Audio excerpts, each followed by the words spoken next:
જુનાગઢમાં આવીને એક ઇન્ટરેસ્ટિંગ અમે શોધ કરી છે. મૂવી જોઈને પાછા આવ્યા તો અમે એમને ચા પીતા હતા. મામીએ મસ્ત ચા બનાવી તો હું આમ જોતી હતી ને તો મને એમ થયું કે આમાં કંઈક અલગ લાગે.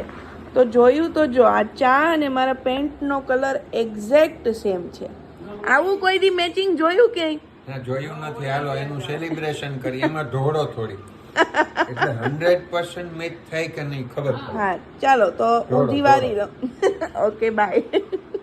મારા વખાણ કરવાના છે નાની માં હમણાં. મને કે નાની માં મારે ઠામ ઉટકવા એટલે મેં કીધું કે ના મારી તારાથી ન ઉટકાય તું નાની છે હજી તો કે ના મારે ઉટકવા. પછી મેં શા બનાવી ને તો એક ટોપડી એક જ રકાબીની એક ગયણી તો કૃષ્ણએ તો ઠામ ઉટકવા ગઈ ને પાછી તમારે ઘેર બા તેડી ગયા તો ત્યાં કે મારા તો હાથ દુખે કે હાથ દુખે તો કે હા મારા નાની માએ મને ઠામ ઉટકાવ્યા.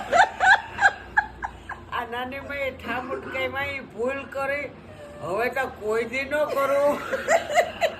એમાંય પાછું એવું હતું કે મેં જાણી જોઈને કીધું. નાની માએ મને 6 વાર ના પાડી હતી તોય મેં કીધું ના હું ઠામ ઉટકી ને કર્યા ને પછી ઘરે જઈને પાછું બાને એમ કીધું બા નાની માએ મને બહુ કામ કરાવ્યું. મારી મન માફ કરી દીધું. બાપતા કેદી નું કરી દીધું. પાછા મામીને કહેવાનું છે કે તને એવડી થપ્પી બનાવીને રોટલી કરી દેતી હતી.